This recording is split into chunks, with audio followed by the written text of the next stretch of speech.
we start recording. Hello! Welcome to, I'm jumping right into it, fuck thinking. Welcome to Unprofessional Movie Reviews. We're doing Rosewater. Yep. I'm Mark, this is Taylor. I went with just first names. I can't be Biff Tansen. Biff Tansen. Biff Tansen. Maviglio. And Maviglio. No, Mark Gaviglio. Fuck it, I'll say my last name. No one's seeing this. Welcome to Unprofessional Movie Reviews, and the shitty corner of the country that we live in finally got to see Rosewater. Only 3 weeks too late. Yeah, I'm lying because it happened during Thanksgiving, and I worked a lot on Thanksgiving. He was out of town. So we saw it a week after we even got it. Yeah. So if you're going to go see Rosewater, you probably already did. If not, go see it. I mean, yeah. it's a good movie. Definitely see it. The way this works, he's going to go with positive, or we're going to go with positives, then we're going to go negatives, and then we're going to give our score from 1 to 10 out of 10. Duh. Yeah. I'm going to let you start off. Okay. I mean, let's go with positives. This is honestly, for a directorial debut, probably one of the better films I've seen, at least in a long time. Well, besides, obviously, Birdman. I'm pretty sure I don't know if that's a directorial review. We'll find that out. I still haven't mastered the Birdman guy's name. He's got 3 that it's are Alejandro. I can't remember. It doesn't matter. There's too many tildes. Umlauts? I don't know. Whatever. Figured. Yeah. So directorial debut, it's pretty damn good. There's, story, acting really solid. Probably one of the better supporting actors from someone I don't recognize. Oh God. Yeah, easily. Rosewater guy. Yeah. Okay. Yeah. The specialist. Intense. Very intense. The specialist. That's such a weird name. Yeah. Should we go with quick synopsis? Yeah. Synopsis of movie. Iranian/Canadian journalist goes to Iran in 2009 for the Irani presidential debates. Not debates, the presidential election. You managed to see a debate, but it was for the election, and it was Ahmadinejad's re-election campaign. Wow. Keep saying big words, man. I ain't got names. I don't even got the actors' names. I even looked at it right before now. Ahmadinejad's... I know it's Gael is the first guy's first name. Anyways. Ahmadinejad's re-election campaign. So he goes there. He's covering that. He manages to run in with, I guess, the wrong crowd. If you were going to try and stay out of getting thrown in the right crowd, the Democratic crowd, but the crowd that gets thrown in jail. Democratic, not as in pro-democratic. Democracy. They, as we've all seen, at least if you paid attention to the news in 2009, there was rioting shortly after, and everyone blamed the Iranian government of fraudulent elections. Yeah.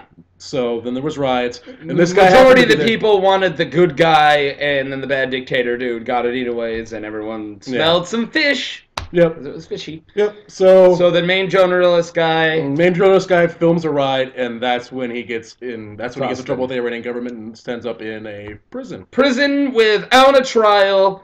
And he just gets held there. Fuck freedoms, and for 100-something days, right? At least 120. Okay, cool. Quick, good synopsis. Keep going with performances and tell them why you like the specialist before I tell you.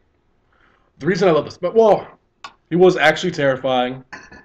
You also got the hint that he wasn't necessarily doing it out of just pure belief. It was just his job, and he wanted to be really good at it.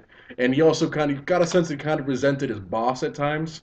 Because even when he did what he wanted, is a dick too. Because his boss, even though he got bosses trying to play the nice guy, great. You got a whole sense, like even for a character who on paper would have just been easier to play as just the bad guy, the guy who's torturing the main character. This guy comes along and gives you more of a depth to the performance. Okay, you get a really good feel. What did you think? Performances. I'm gonna go with. I think performances is definitely my one of my positives. I'm gonna go with exactly what you said. Specialist was really good. Also, for performances, you can't ignore the main character did do a good job. Yeah, he did. Especially since he's not Iranian. He's South American. There's a guy from Science of Sleep and Motorcycle Diaries. The other performance supporting actor that we're forgetting is the the cameraman, the driver. Oh, yeah. He did really good. He did. And this is another He relatively, does just kind like of- the other actor, relatively very unknown. I don't recognize him. No. And wow. I mean, if I don't care what my political view is, I would have been thinking what that guy's thinking. And he did such a good job. Yeah, no. I like that guy. Other positive, I'm going to go with Jon Stewart, just like what you said. Yep. Now, if I could nominate scenes from a movie, Yeah. 2 of these scenes are going to get my best scenes of the year. Okay. Along with Rocket Raccoon scene. Yeah, I'm saying of the whole year when Rocket Raccoon. Okay. You know, when he's drunk and he's got the gun and he's about to blow apart tracks. That scene. But there's 2 scenes in this that I throw up. Oh, and everything in Birdman. The entire movie in Birdman. One scene of Birdman. All one scene. All of that. Well, no, the 2 scenes. There's that and then there's the beach. Yeah. There's the 2 scenes. You now know everything about Birdman. Both are nominated. Yeah, so the 2 scenes in Rosewater, I'm not really going to give you context, but if you see, you'll know what I'm talking about. Yeah. He's sitting in the yard, which is like a hallway in the middle of the desert and fucking concrete, and the sun, they made it so the sun doesn't shine on him, and he's blindfolded. Yes, and he's like, I don't know why he's reaching, but he reaches and he feels the sun, and mind you, he's blindfolded. Yeah. And the sun is just way above him, and he gets it just right in here. It's the poster of the movie, It too. is the poster. And you know he doesn't see the sun or anything, and he feels it, and he's just standing in this corner so emotionless with everything, and the rest of his body's so stock, and he's just like, and it's just like, you're like, wow, that's the first time in his 100 days he's feeling something. Sunlight. Yeah. Yeah, and it's not that he's feeling sunlight, it's that he's feeling something free. Sunlight is freeing. And it's something that they didn't want him to touch because that's why they set it up the way that it did. Yeah, it's and they put him on shadowed the entire time. Yeah, and it oh man, it's just really beautiful scene. Yep. There's a scene where the specialist is going to his house right away in the beginning. Yep. And is going through all of his shit. Oh yeah. And he's just, it's anything that this oppressive government doesn't say is okay is evil. That's what the movie tells me. I'm not going to go ahead and start saying things like that, but that's what the movie's putting out, and that's exactly what the scene is. So he picks up a movie, or the specialist going through his shit, and he picks up a DVD and goes, porno, which is illegal. Yeah. And he goes, porno. And he's like, that's not a porno, that's a movie. It's a porno. And then he does it with everything, of every disc, and then... It's the Sopranos. With the Sopranos, pornos. Like a jazz, like a free jazz 70s record. No, and then when porno. he's like, that's not porno, he goes, Jewish. The other thing that's frowned upon. Jewish. So, yeah, if that scene didn't just make you love your freedoms, I mean... I'm not a huge fan of our government, but that scene really put it in perspective for that little bit. It was just the holy shit. Well, earlier in that scene, the other part that I loved was, so when they come in and the guy gets woken up by his mother, and he goes, there's people here to see you, and then the specialist guy, you don't know him yet, he's just standing there, he goes, get dressed, we'll be waiting for you outside. Yeah. So, no rights. Whatever, just the guy's literally standing right outside the door. The guy puts on his clothes stands out there, and they're talking, and he sends the 2 guys into the guy's place, and they start talking. The specialist and the main guy, which I don't remember his name, are talking as the mother just walks away, and she comes back with a tray full of food, and they won't touch it. She's like, "Here, you want some?" And he's like, "No, we're fine." He goes, "No, you sure you want some?" And one of the guys from inside the room comes up and asks the guy something. He goes like, "No. We're good." And he goes, we don't want to impose. And she goes, you're rummaging through my house. You walked in unannounced. You can at least... And do you remember what he says after that? What? Go put on your scarf. Oh, yeah, go put on your scarf. Because she's not wearing her... Even though she's in her own house. And she's in her own fucking house. But she's around men. Let's get to negatives, because I have a few. Okay, go. Establishing shit. Now, I watched just an interview with Jon Stewart talking about this movie, and he was bringing up shit I didn't get from the movie. Okay. And that, really put things in perspective. I was like, why didn't you put that in the movie, writer-director? Things about how the reason why he felt the need to videotape everything is because all the other Western journalists, all the white people, were confined to their rooms. And he felt like he had the obligation because, he's Irani, Yeah, he was actually an Iranian citizen. So. That would have made that whole scene a lot more powerful. Yeah, it made it, and if he didn't, and he missed an opportunity to make that scene a lot more powerful. And then there's, I really like that Jon Stewart went more artsy. There's a lot of really artsy stuff. Yeah. But a lot of it seemed out of place.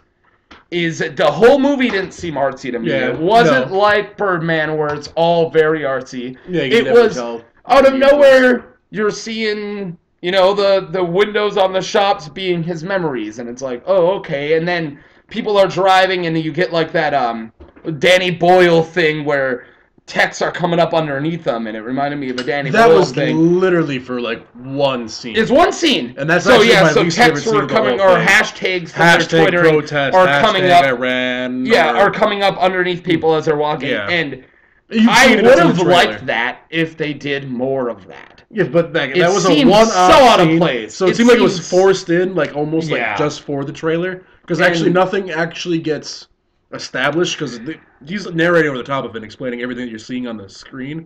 So I mean, it felt like it was forced in, like that might have been like a narration. Yep. Oh, sorry. You were in the middle of talking. I don't like half of the movie. Half the movie was really good, and I'm not really going to get into spoiling why I don't like it. I'm just going to get with, once they get into prison, it slows down. And I understand it's in prison, and I understand Jon Stewart's his first writing and directing gig, and it's really hard to make imprisonment exciting. Without going unrealistic. I mean, not only imprisonment, but solitary confinement. Solitary confinement, yeah. It's hard to make solitary confinement interesting, and they didn't. And it really, I loved the movie up until that point. Because everything about that movie. It is a good chunk that part of that movie, I loved. And then it really hit the roadblocks. Right up until, not all the prison. I was going to say the disagreement would be that not all of the prison was that bad. But yeah, there are definitely... True. I'm not. I can think that, but... The pacing was off, especially once at the prison. That's when the pacing it faltered a little bit. It's built up, and instead of a climax, it goes down. Yeah. And there's a bit of a climax. There was a bit of like an anti-climax. Yeah, I'm not gonna get into this. Is the big spoiler? Yeah. I'm not gonna say what it was because I think that's a big spoiler. Yeah. Okay, I want to get in the ratings. If you got, or you got negatives? Fuck, I skipped over his negative. Well, no, because I added mine. Just that protest scene. Definitely the. Just the pacing once he hits the prison, which is actually fairly early on, but there's enough flashbacks. But yeah, the pacing gets a little skewy. Screwy. Skewy. Beer! Same thing. 10% beer.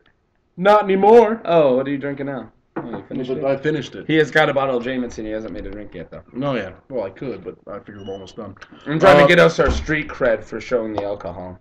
Should I pour it on camera? Should we just do that at the end? No, I'm already wearing a Charizard shirt. We lost all street cred. Yeah. And there's Legos. I'm a girly man. But, yeah, I can't really think of too much else off the top of my head. Again, it's probably something we should probably write down before. Oh, fuck writing. Unprofessional. 1 second. Okay. I gave it yours. Yeah. An 8 out of 10. 8 out of 10. 10 blindfolds.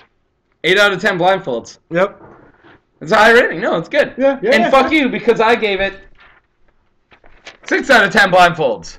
I didn't know you were going to go blindfolds. I'm glad that we don't talk about this. At all. I'm going to give it 6 because I thought it was good. I thought it was better than 5. Am I going to recommend this movie? After I recommend other movies from this year. And that's it. I'm not comparing it to all the movies this year, but I've definitely, movies like Birdman and Whiplash and Nightcrawler put things in perspective to me that just because I liked a movie doesn't make it gold. And I liked it, but it wasn't gold. And that was it. But it was Jon Stewart's first movie. It was his first movie. It's good. So, I mean, his next movie might be fucking awesome. And I'm not saying it doesn't have Oscar opportunities. It might. It definitely might. Probably not for directing, but 6 out of 10. But yeah. Okay. There you go. Taylor and Mark. Haha. Mark and Taylor. See you guys next time when we're going to be reviewing the original Gone with the Wind. Why? We're not. That movie sucked. Why?